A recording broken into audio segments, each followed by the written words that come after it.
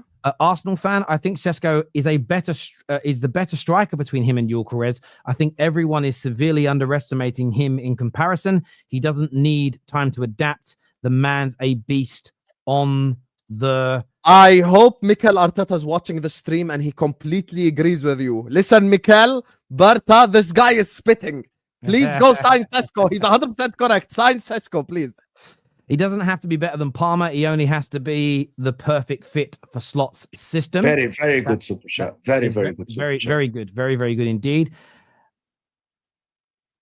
Manager with, I don't know what Manager with less than 15 millions and CV.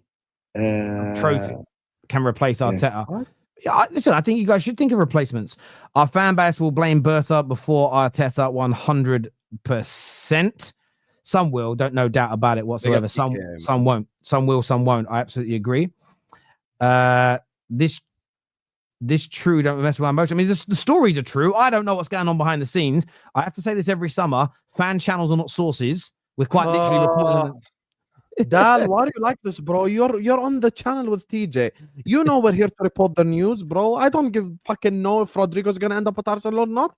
He might wake up tomorrow and want to go play in the Emirati League. I don't know, Yakh. We can only report the news. No, you are on Football Terrace, so you should be on ITK. Win the dog phases, trust the process. Arteta is what's said here. Larson scored more for Wolves than Sesko for RB Leipzig. Yeah. It's fair. Mo, did you bottle the league on Sunday? 100%. We did bottle the league. Yes, Josh. It's not over yet. It's not over yet. So, Mo, if Inzaghi doesn't win the Champions League, do you want him out? Yeah, if we have a better manager, yes, I want a better manager. You want him out, but he had no. He had injuries this year, bum. Hold that. No. I need a better. If there is a better manager, I need that manager. Yeah. Okay, wait. Okay. Yeah. Who's gonna win tonight, boys? Who's winning the Europa League? What we saying? Let me go first for this one, please. Let me go first because here's the thing with Tottenham Hotspur, guys. This is the year of the bird, the Eagles, the Magpies, Liverpool. And there's only one bird left in this competition, baby. Tottenham Hotspur. Let's fucking go. It's the year of the birds, chat. I have said since AZ Alkmaar, people who watch me will vouch, I have said for a long time that Spurs are going to win the Europa League. That's all I'm saying. I have believed before anyone believed, And I will continue to believe that Tottenham Hotspur are going to win today. Listen, the Eagles, the Magpies, Liverpool Football Club, Tottenham Hotspur. Crystal Palace have won a trophy for the first time in their existence. Newcastle have won a trophy for the first time in 17 years. Bologna have won a trophy for the first time in however long. I think it's time. I think it's time for Spurs to finish the drought. And at the end of the day, listen, there's two things I want to mention here. Manchester United are a respectable institution. Manchester United are still the second biggest club in England. Spurs are nobodies. If Spurs win the Europa League, it genuinely makes zero difference to my fucking life. I'm not even exaggerating. Like, it legitimately makes no difference. Spurs could go sign 8 players from Champions League money, and I'm still not worried about Tottenham Hotspur. Like, they are so far away from actually being like league challengers that it's not even a joke. While United, you give them access to Champions League money, you give them access to Champions League players, hey, they might be able to cook up a thing or two. The truth of the matter is, I have been on the Spurs bandwagon for a while, you get me? I think that they will win the Europa League. I think this is the year that they break the curse. Ange Postecoglou would have dropped the coldest verse in press conference history when he said, I always win things in my second year, mate. That's the day for him to prove, because it's gonna be just like so many TikTok edits, you know, with like many men playing in the background or something. Like, it's just gonna be a fucking elite. I think both. I think I actually don't know if Terry agrees with this, but I think whenever it's like English team versus English team, I always feel like the underdogs will win. Like, same way Liverpool beat Chelsea in 05 and 07. Like, it's just, you know, Chelsea were looked at as a little bit of a better team even than United, and then United beat them. Liverpool beat City. Spurs beat City. Like, I always feel like the underdog always comes out on top some way, somehow. And I do think that Spurs do have all the tools and abilities required today to beat. I actually watched what Scholes and Neville said, and I do agree with them. Listen, at the end of the day, if we go pound for pound, if we go like player for player, you know, the Spurs team are probably better than the Man United team. However, I will say they were also spot on when they said that Man United team has more difference makers. Like, Bruno can make a difference in a game. Casemiro can make a difference in a game. There's 500 grand a week on the line for him. So he has like every need required to be able to make the difference. So for me, I look forward to today's game. I think Spurs are going to win. I know Spurs are going to win, and I feel it in my veins that Spurs are going to win. Come on, you Spurs. The thing about this is, I think Man United have something, if we talk objectively, that Spurs don't have. In state pieces, I think that's the only way I see Man United like way superior to Spurs, to be honest. Casemiro, Bruno Fernandez delivery. You know, if Maguire plays, I think Spurs are horrible in set pieces. That is why I might say that Man United can win the game. But in terms of football and player to player, Van der Ven Romero would get there. Pedro Porro, you know what I mean? I think Bissouma, Casemiro in Europe is good. I'm not sure if Xerxes will start, but Højlund will not even get in the Ipswich team. You know that. There's Ahmad Diallo, who I don't know if he's going to play. Højlund's one of the worst players I've seen. But I think Spurs will win it. But if Man United win it, it will be because of the experience. There is a massive difference in experience in terms of winning trophies. Like Casemiro makes a big difference for them. I think even Onana makes a difference in terms of calmness. I know that Vicario will be nervous already minute 1. And Onana like has won trophies before. Like De Ligt has won trophies. Is De Ligt fit or he's out? No, De Ligt's out. De Ligt's out. So who's out for you? Can you tell us, please? So out for Man United. De Ligt, obviously Lisandro Martinez, Johnny Evans, and I think. Is Johnny Evans still at your club? I didn't. And that's it. So Johnny Evans, Lisandro Martinez, and De Ligt. We have actually at the 11th hour got most of our team back. Wow! Wow! We've announced our official match day squad, which our guys are in. I haven't yet seen Tottenham's, because there's still a lot of people that think that they're lying maybe about Maddison and about Bergvall, but supposedly Bergvall is also missing, Maddison's missing, Kulusevski's missing. And I think for me, if that is true, I haven't seen whether they've confirmed. They haven't yet tweeted out what their matchday squad is, which tells me one of those guys is available because they're keeping it hidden. But the one thing that I think, as long as we're not out of the game, and I need to be really specific, even though people still like to lie, if we're not out of the game come 60, 70 minutes, having players on the bench like Xerxes, like Garnacho, Luke Shaw to go into a fullback position with legs at late, I feel that gives us a slight advantage. Not if we were playing a much better team, they're not a big enough impact. But against Tottenham, we're both very similar to each other this year. I think having that from the bench could be a deciding factor in this game. You know, you suddenly bring on the 65th minute, you suddenly bring on Garnacho, Xerxes, and Luke Shaw, and you put them on against some tired legs. That could get some change. When you start looking at Tottenham's team, their starting 11's got some goals and threats in it. Son's going to be there. Solanke, you've got Richarlison that might start. Johnson, they can score goals. You start looking at the bench, and there's Tell that can come on, who could be dangerous. You've got Odegaard or Richarlison. One of those two will be on the bench. So you've got two players that can maybe change it from an attacking point of view. Outside of that, if Kulusevski, Maddison, and Bergvall are all out, they've got very little to change compared to us to change the game with. That for me is where a benefit is for us. But honestly, I said it earlier, I'm just concerned we're not going to start well. For me, it's a start for us. I feel if we can get through the opening 15, 20 minutes and we're not being pelted and we're not being ripped apart and we're comfortable to a degree, I think we'll win. If we start the game and we look leggy and that's what I'm so intrigued about the approach. The approach. One team has barely kicked a ball for 2 weeks. The other team have played 2 Premier League games. I'm really intrigued to see which one team looks the sharpest. And we might find both look sharp, both look good. Therefore, both approaches were correct. But if we look sluggish and tired, Amrim's going to get pelters. If Spurs look like they lack match fitness or they're not sharp, Big Andy's going to get pelters because he wasn't getting the team ready. So for me, I'm excited about it. I am nervous. What are we now? 3 hours away from kickoff. Listen, boys, don't lose, please, tonight. Just don't lose. Win the game. Bring the trophy home. Because I want to win. I want to win. I want to win the trophy. It's as simple as that. And, you know, for the next 24 hours, Man United, again, by the way, I'm not one of these United fans who thinks if we lose, we're going to be in the doldrums for years and years and years. I'm not taking it to that degree. I think that's an over-exaggeration. The fact that the Cunha deal is done without it, the Lat looks like it will happen without it. There's loads of deals we're working on that are not dependent on the Champions League, so we're going to improve the squad.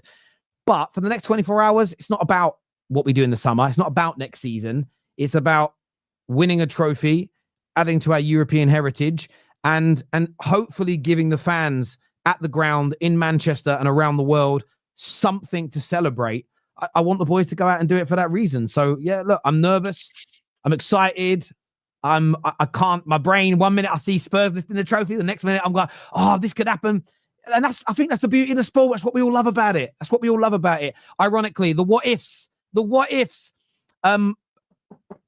Prediction wise, how do you see it both going, lads? 3-2 Spurs. 3-2 Spurs. What's your prediction? 3-1 Spurs. But didn't you say we're beating them? No, that was Callum I spoke to earlier. Sorry. I misremembered. There we go. A few super chats before we end the show here. First one says, if we win, 2 better come.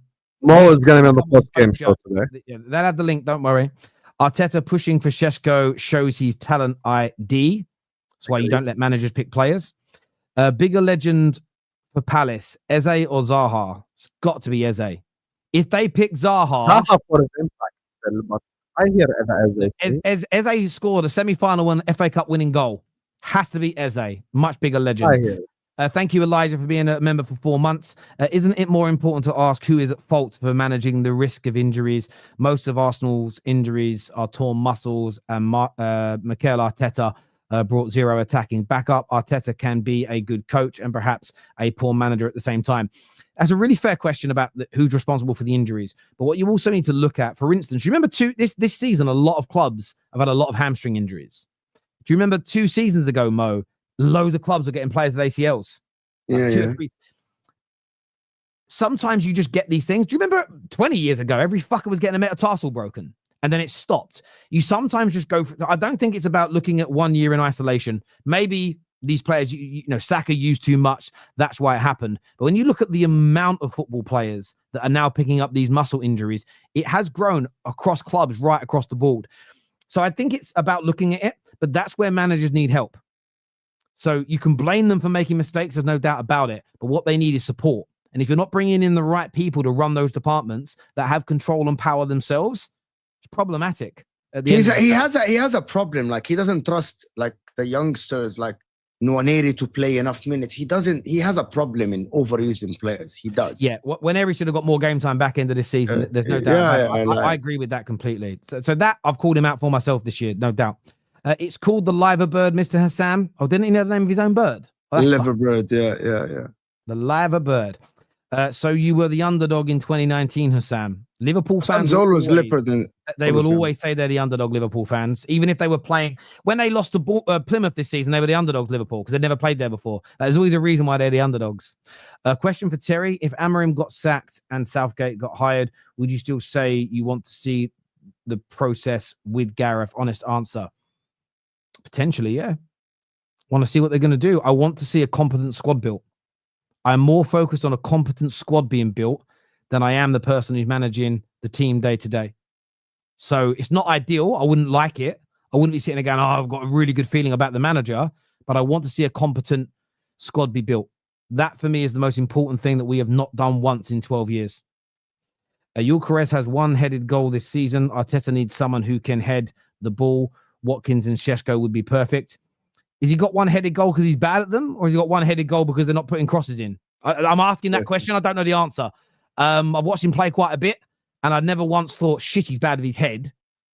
But maybe it's because I didn't see a lot of opportunities with his head thinking about it. But that's a great point. Thank you for that there. I love how Edu gets no pelters. It's so strange. Look, football fans will pick and choose when to blame owners and board members. Man United fans do it all the time. We'll moan when it's fashionable to blame the Glazers. And then when it stops being fashionable, it's all manager in, manager out. Football fans, just they're funny like that. We're funny little creatures. Look, I want to thank everyone who's tuned into the show. This is going to redirect you to, I assume, Hassam's channel, right? Yes, to Hassam's channel. We're going to be live, of course, back here on the Football Terrace after the game. So enjoy the final tonight, people. Go and support Hassam's show. I want to thank all of our super chatters. I want to thank everyone who's tuned in. Until next time, people, take care. Goodbye. God bless. And we'll see you all again soon.